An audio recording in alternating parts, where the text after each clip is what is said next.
no. Kata inyalo tiyo koda YouTube channel marwa mar Ramogi TV. Bende inyalo keto kanye kwayo mari maralam. Ka Jatich Nyasaye osemiyowa chiemb chuny, obro lamo kodwa. Jatich Nyasaye oyawre. Itiyo nade? Atiyo maber. Warwaki e chenro mar Injili kalo mondo imiwa chiemb chuny. Erokamano ahinya. Machiegni. Asante. Amen. Amen. Agoyo ne Nyasaye maduong' erokamano.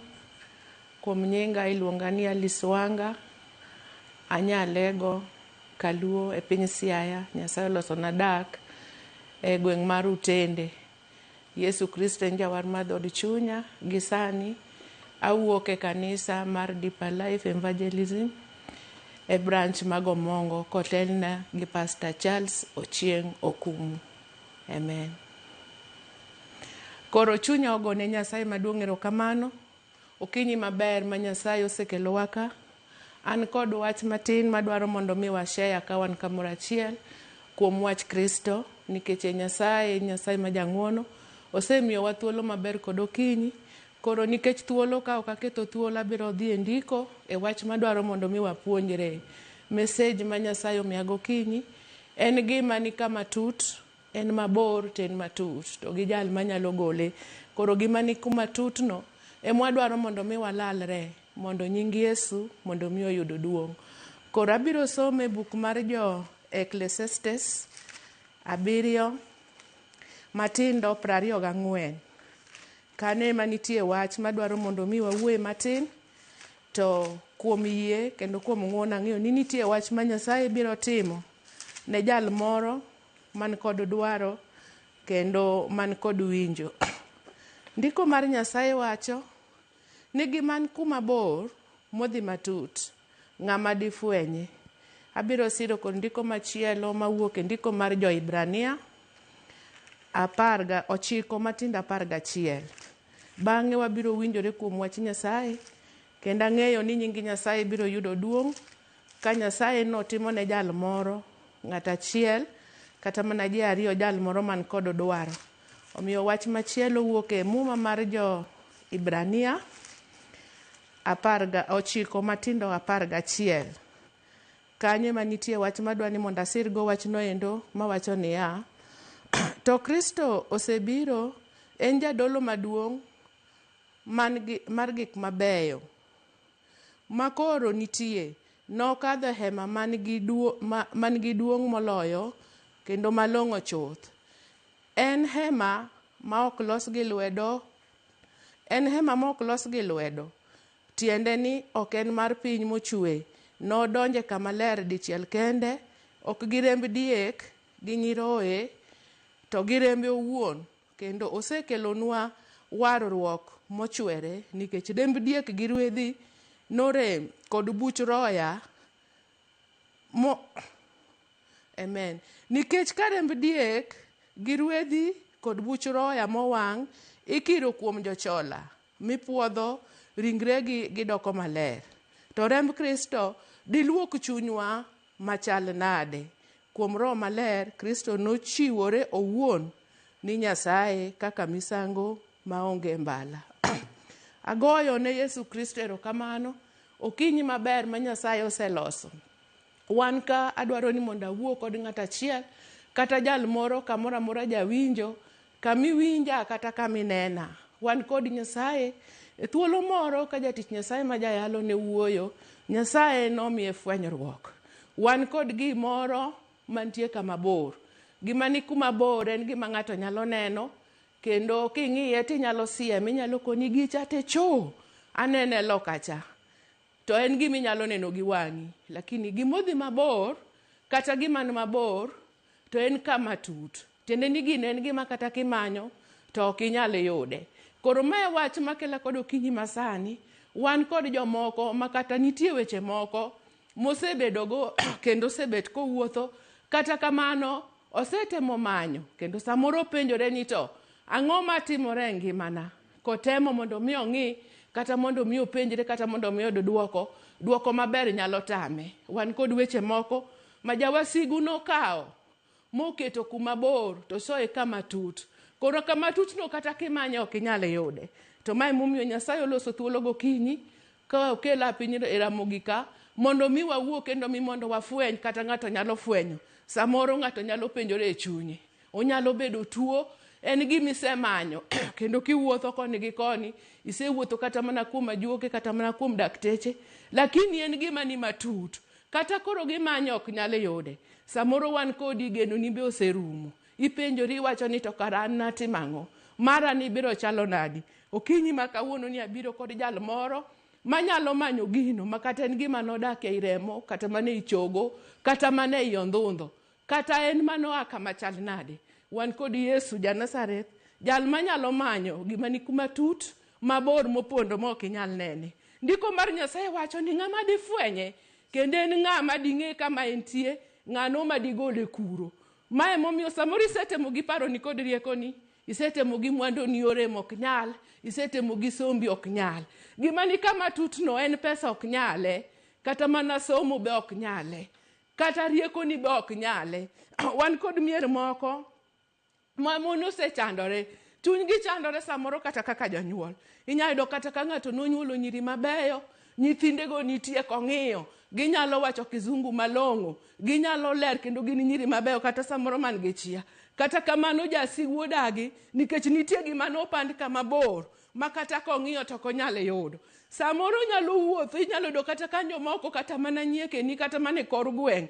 Samoro gin kod joma ne ginyuol, ineno ka kata nyiri moko ma samoro nyithindo mane tiyo mana tije mag udi, ipo ka giyudo keny ginyalo dhi. Lakini magi ma samoro ni somo kata ni puonjo gi pesa maber, gima ginyalo yudo maber onge. Ang'o matimore momiyo matimore? Tende ni gicha ni kuma bor, to kane kama tut ma ok inyalo yudo.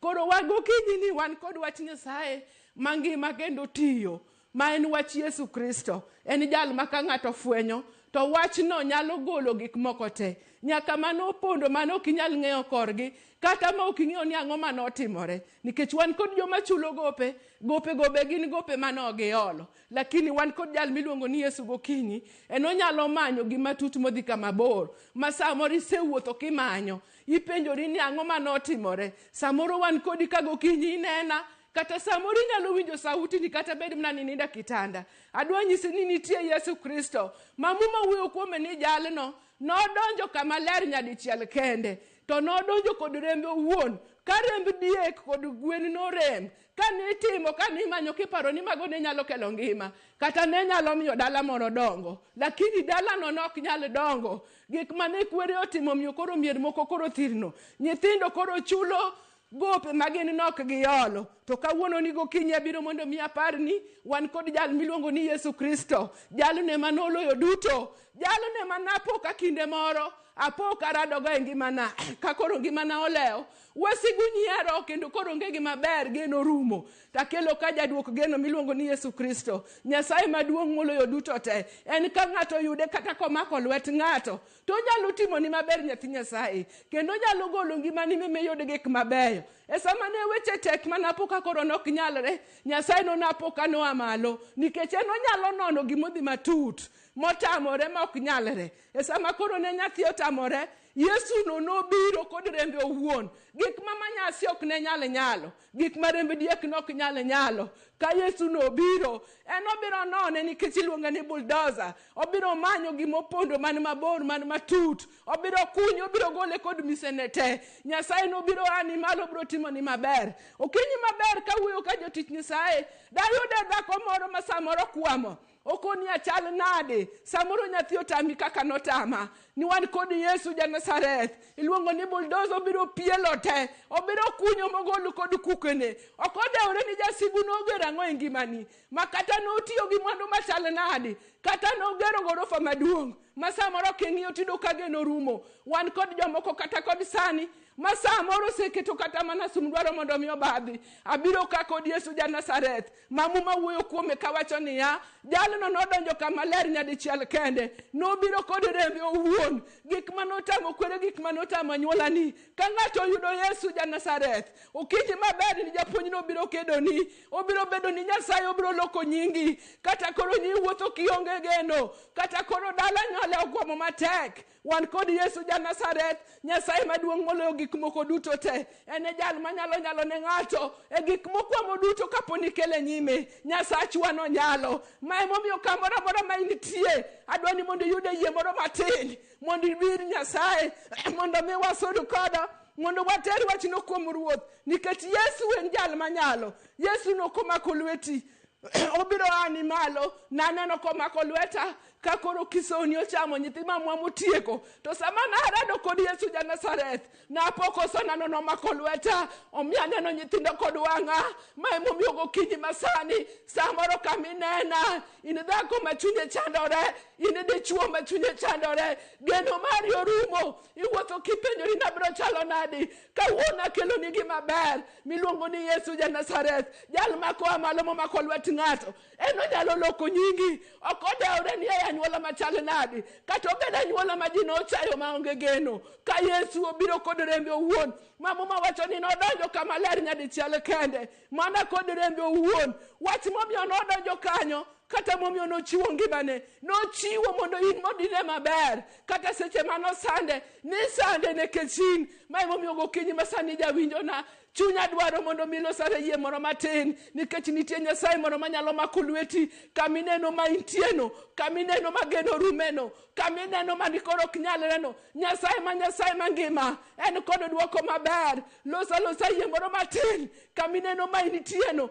kama kodi wacho ni ok nyalreno, kama chunyi oseaeno. Wan kod Yesu ja Nazareth, Nyasaye manyalo loko nying ng'ato. Nanene kinde moro, komako lwet nyathina kogole chokora, kogole kuo, kakoro geno serumo, noloko nyinge, makoro chako bedo dhano. Ma emomiyo kawuoyo kodi kagokinyi, ayie ni kuom yie nyalore. Kendo ka ng'ato yie kuom Nyasaye, Nyasaye ni kod teko, obiro mako lweti, obiro goli kata inie chuodho malich machal nadi, kata negisoyie bugo, kata obed rieko mar nyathini, ema negikawo magisoye bugo kama tut. Ini nyathini osiko ka yweyo goro pile, kawuono nitie Yesu ja Nazareth, onyalo manyo gimopondo man kama tut. En kuma bor ten kama tut, makati temo soyo lweti, kati dwaro mondo mimanye, to kinyale yude. Okinyi maberni, Nyasachwa nitie. Mumacho ni nodonjo kama ler nyadichiel, jirembe owuon, gik moko duto te manotimore norem. Nisetemo kod pesa ni orem,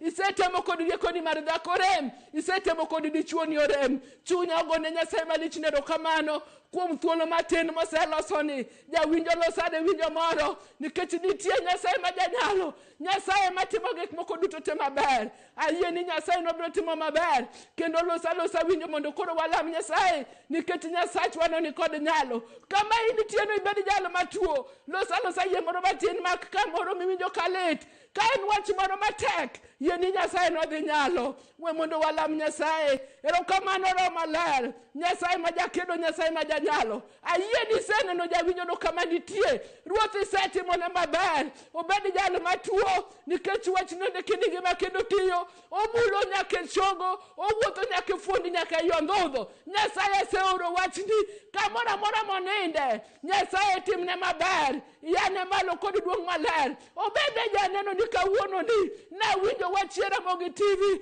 kama nabetie wachno nokelo na ngima. Obed jal moro mageno ni oserumo, Nyasaye kawuono duok ne geno Yesu, nikech rembe maler nosetieko duto te, mana kaka iwacho ni norume msalaba Kalvari. Obed wach machane nadi, Nyasaye ng'e kama nitie, kamora mora monene wachni, Nyasaye wachni ngima. Aoro buokni kod nyaloni, kod kihondko mari maduong', Jehova mondo mitim maber. Agoyo ne warruok erokamano Nyasaye malich, nikech isetimo maber. Nyingi maler mondo miyod duong', iwinjori kendi ber jatelo. Erokamano ja Nazareth. Amen.